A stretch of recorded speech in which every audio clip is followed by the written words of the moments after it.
Welcome to Our Girl Relationships. We talk about the problems people face in their day-to-day lives.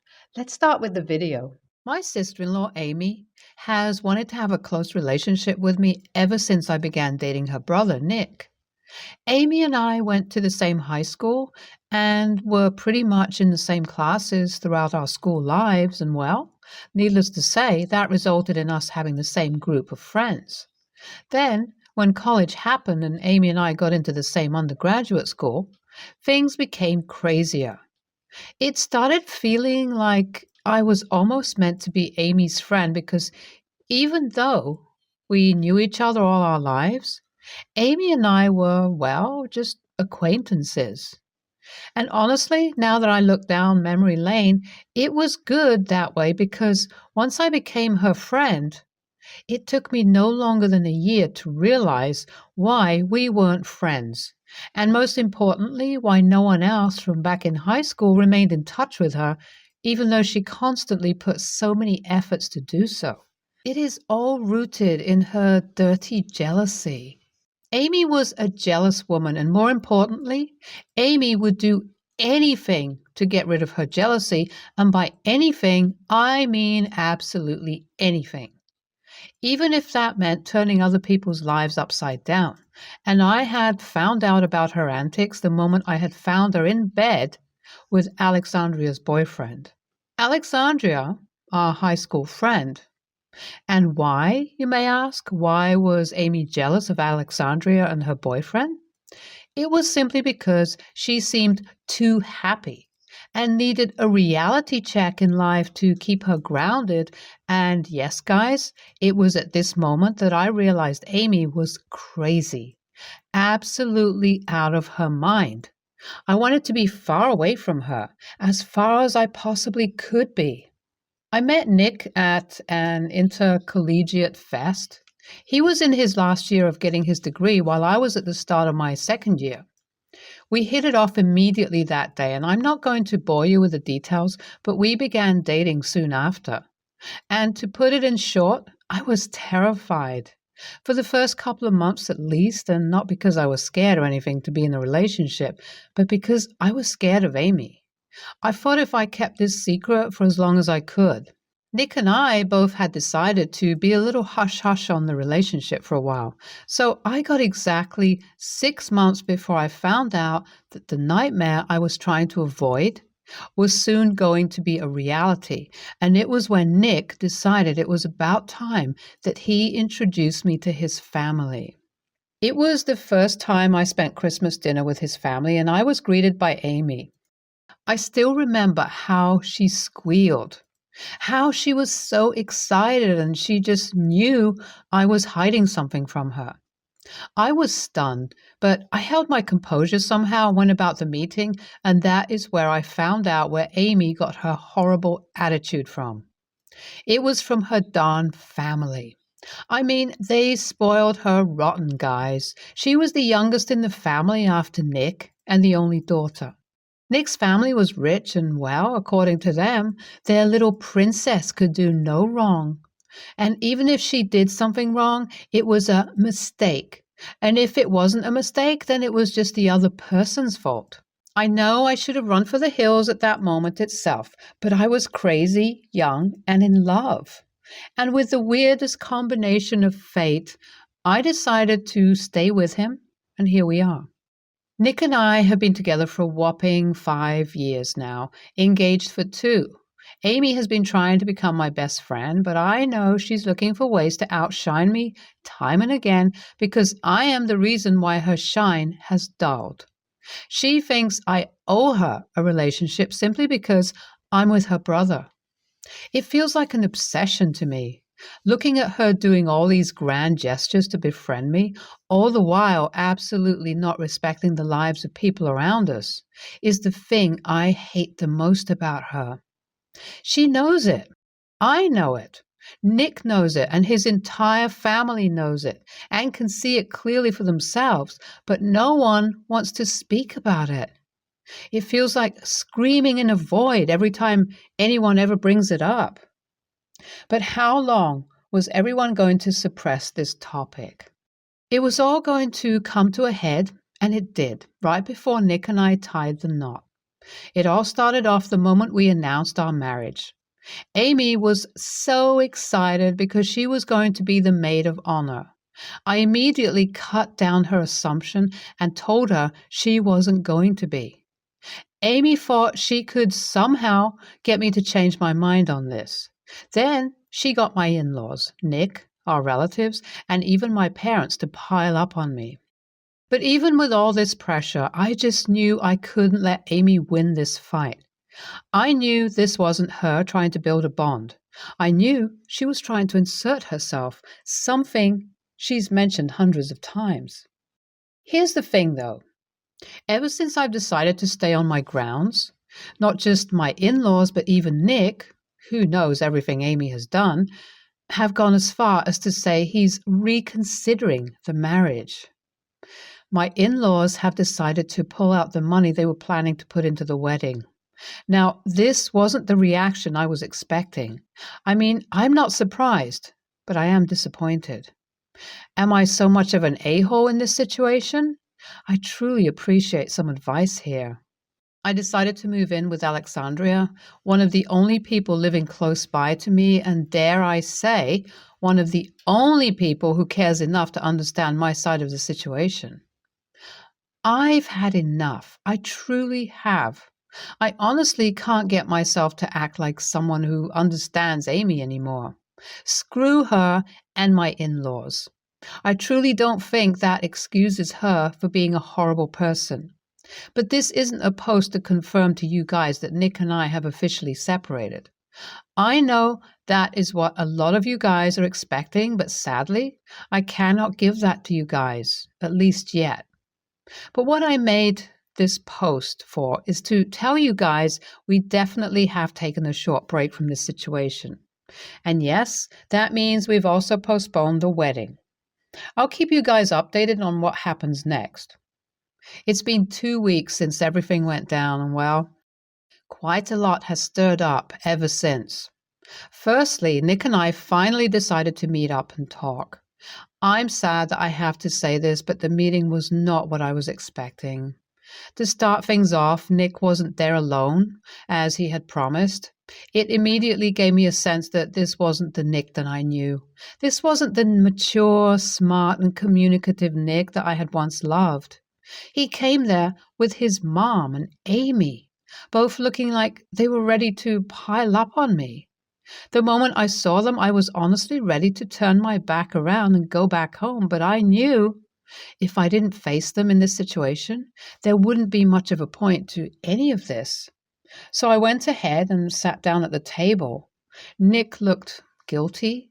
He had his head down for the most part, not speaking much, while his mom and Amy were in full-blown argument mode, trying to shut down every point I ever tried to make with the same old, Amy can never be wrong, BS. I knew I had enough the moment Nick's mom said I should be grateful that Nick gave a person like me a chance to come into his life, and Nick said absolutely nothing. I told Nick that our relationship was over at that point. I guess that is where a light bulb flicked through his head and he began talking, but now I wasn't going to let him. I simply got up and left. I had finally reached my breaking point. Unlike earlier, and even though I'm heartbroken, I know I'm not going to allow anyone to change my mind on this. Update 3. Hi everyone. I know I ended my last update abruptly and I apologize for that. I was so shaken up by the entire situation that I just didn't have the guts in me to write everything down.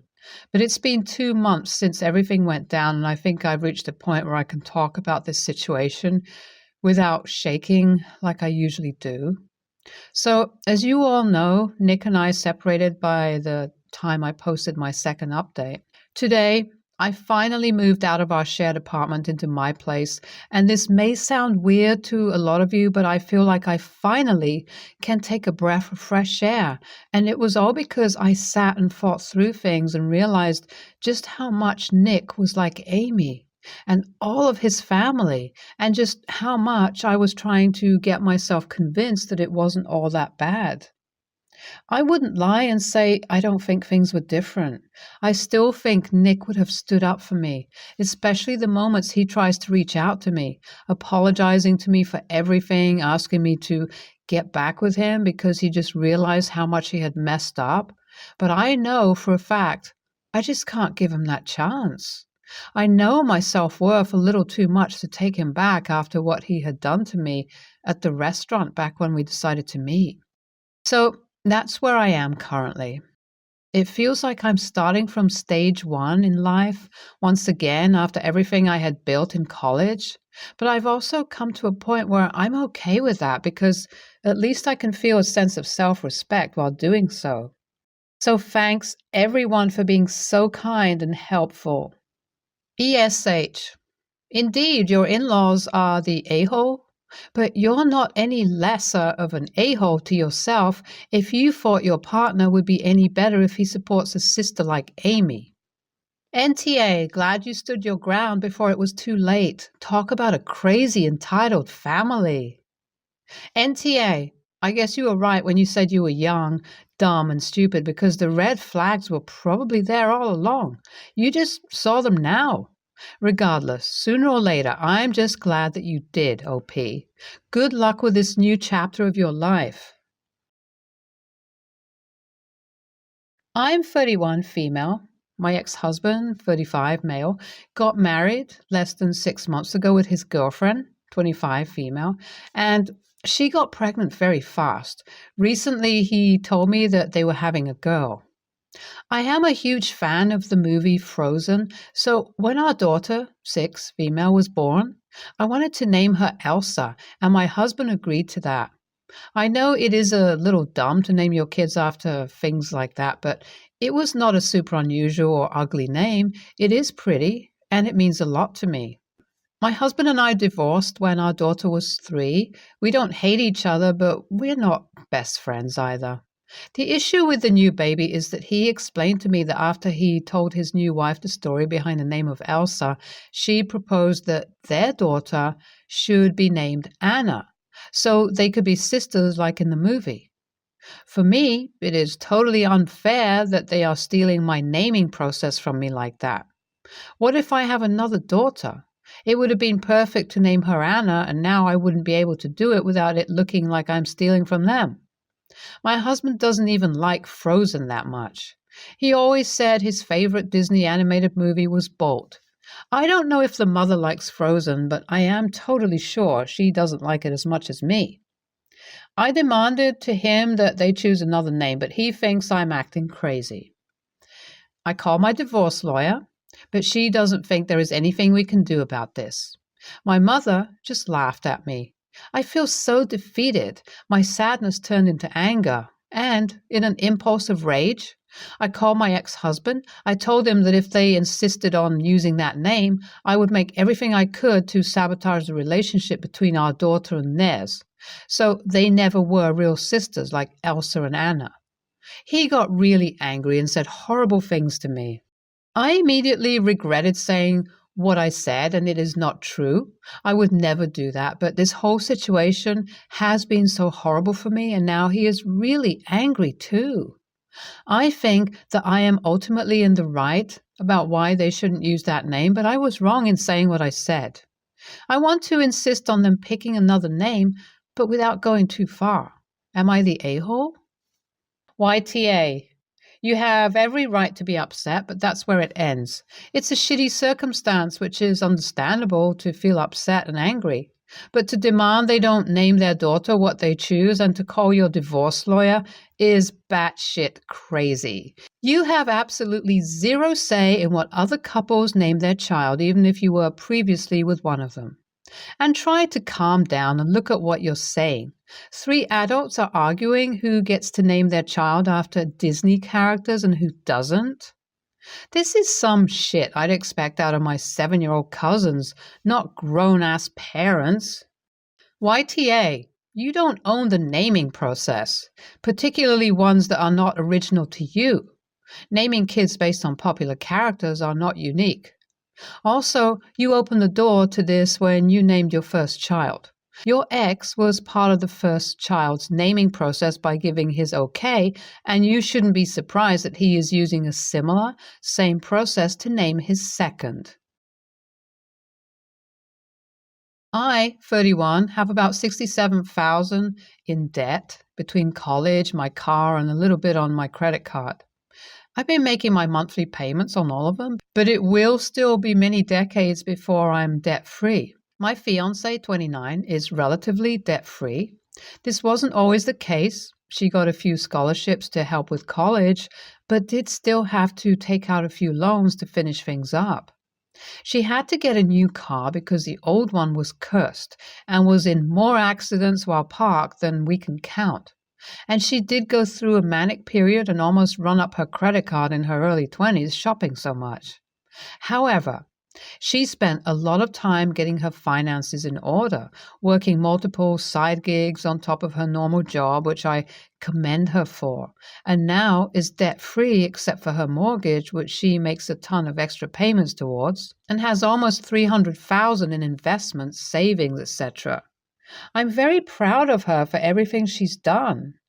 Now that we're engaged, we're planning on moving in together. She had a roommate. We had to wait for the lease to end on before I could move in. And she said before the wedding, she wanted me to be debt-free. We chose a date 3 years from now, since some of our family is out of the country and needs to save. And so it will be on our 7th anniversary, both of our favorite number. She pulled out a spreadsheet of my debts and pointed out how if I put all of my paychecks minus maybe $200 a month for fun money into paying off my debt, I'll be debt-free by the wedding. She would cover everything else, the mortgage, food, bills, insurance, our pets, vacations, date nights, etc.